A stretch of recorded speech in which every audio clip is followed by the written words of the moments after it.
आजकल शिक्षा का एक ही मतलब है बाजार में, भाई हम शिक्षित हैं हमें नौकरी दे दो। आजकल शिक्षा का एक ही मतलब है नौकरी। हम शिक्षित हैं, हम पढ़े, डिग्री ले लो, दो लो डिग्री, देखो हम शिक्षित हैं, नौकरी। आजकल शिक्षा का मतलब हो गया है बाजार में सिर्फ नौकरी। आजकल की शिक्षा केवल आपको नौकर बना रही है। शिक्षा का मतलब यदि नौकरी है तो यह शिक्षा गलत है। शिक्षा का मतलब वो ज्ञान है जिस ज्ञान से अपने को जाना जाए, अपने को पहचाना जाए और सेल्फ डिपेंड बना जाए। हमारे यहाँ सम्राट बनाने की शिक्षा रही है, सम्राट बनाने की शिक्षा रही है, यहाँ नौकर बनाने की शिक्षा नहीं रही। चाणक्य ने बच्चे को, चंद्रगुप्त को ऐसी शिक्षा दी कि कंचा गिल्ली डंडा खेलने वाला चंद्रगुप्त सम्राट बन के बैठ गया। ये शिक्षा रही है, हाँ या ना? लेकिन आज की शिक्षा केवल नौकर। बच्चों को नौकर ना बनाओ, बच्चों को मालिक बनाओ। नौकरी लेने वाला बड़ा होता है कि नौकरी देने वाला? एक जल्दी से उत्तर दो। नौकरी लेने वाला बड़ा। तो बच्चों को आप क्या बना रहे हैं? बेटा नंबर अच्छे लाना, नौकरी करनी है, नौकर बनो, बस नौकर। भूसा भरा है तुम्हारी बुद्धि में, गोबर भर रखा है। नौकरी लेना क्यों है, देना क्यों नहीं है? टाटा, बिड़ला, अडानी, अंबानी, बिल गेट्स ने भी सोचा होता हम भी नौकरी करेंगे तो आज उनके घर में लाखों लोग काम ना कर रहे होते, आज वो लाखों लोगों को रोजगार ना दे रहे होते। अरे रोजगार लेने वाला नहीं, रोजगार देने वाला बनाओ अपने बच्चों को। बेटा इतने पढ़ लिख जाओ, इतना योग्य बनो कि तुम 10 लोगों को नौकरियां दो, 20 लोगों को नौकरियां दो, 100 लोगों को नौकरियां दो, ना कि नौकरियां लेने वालों की लाइन में खड़े हो जाओ। क्या बनाएंगे आप लोग बच्चों को? नौकरियां देने वाला या लेने वाला? देने वाला। नौकरी देने वाला बड़ा कि लेने वाला? तो दो ना, क्यों नहीं देती हो मेरी माँ? ये नौकरियां देने की शिक्षा बच्चों को दो। बेटा नौकर नहीं बनना, मालिक बनना है। क्या बनना है? नौकरी करने वाला ना फिक्स हो जाता है कि महीने में 1 तारीख को मैसेज आ जाएगा मोबाइल में कि आ गए 20,000, 50,000, 1 लाख, जो भी आपकी सैलरी है। और बिजनेस करने वाले को 1 तारीख को पैसा नहीं आता, उसके कभी भी आ सकते हैं, रिस्क है।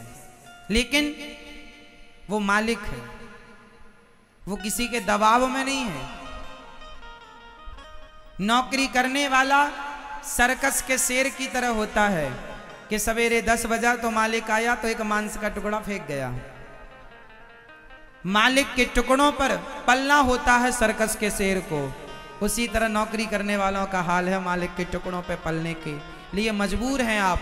जबकि जंगल का शेर अपना शिकार स्वयं ढूंढता है, स्वयं शिकार करता है और टुकड़े नहीं, पूरा हिरन मुंह में दबा के आता है।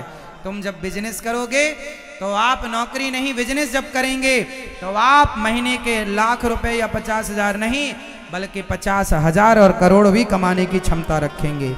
आप बड़े बनना चाहते हैं तो बिजनेस में मन लगाइए, उद्योग में मन लगाइए, नौकरी देने वाले बनिए। और सारी जिंदगी नौकर बनना है तो फिर तो आप हैं ही नौकर। क्यों जी? अच्छा, करने वाला व्यक्ति सब कर सकता है और ना करने वाला? तो आप करने वालों में अपना नाम लिखवाओ ना कि कर लेंगे। क्या नहीं कर सकते आप? बताओ।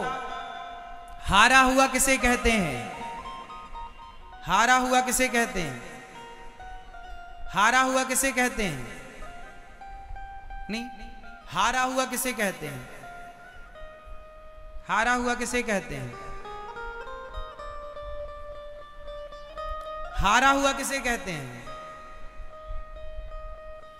जो व्यक्ति जीतने की कोशिश करना छोड़ देता है वो हारा हुआ कहलाता है, और जो 100 बार हार कर 101वीं बार कोशिश कर रहा है वो हारा हुआ नहीं कहलाएगा, क्योंकि वो अभी भी कोशिश कर रहा। इसलिए हार जाना बड़ी बात नहीं है, हार तो होगी, लेकिन हारने के बाद जो तजुर्बा मिलेगा, जीतने का जो मंत्र मिलेगा, वो हारने के बाद मिलेगा।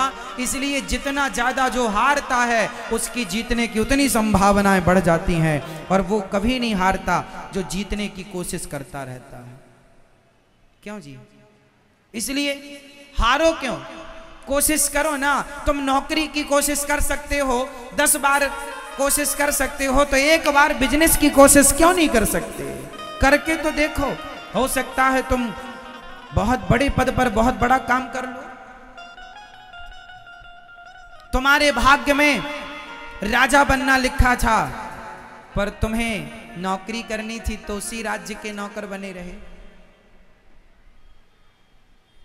मोदी जी ने भी सोचा होता कि मैं भी नौकरी कर लूं, तो वो भी नौकरी कर रहे होते, फिर देश का प्रधानमंत्री कौन होता? बोलो हाँ। फिर इसलिए अच्छे लोगों को अच्छे काम करने चाहिए। आप जैसे अच्छे लोगों को, संस्कारी लोगों को, आप लोगों को बिजनेस करना चाहिए। आपके बच्चे संस्कारवान बने और संस्कारी बना के फिर उन्हें राजनीति में भेजो, जाओ देश की सेवा करना। संस्कारवान रहेगा तो कहीं भी जाए सुखी रहेगा, बिजनेस करे, राजनीति करे, कहीं भी। अच्छे लोगों की हर जगह जरूरत पड़ती है। अच्छा पढ़ाओ बच्चों को, अच्छी शिक्षा दो।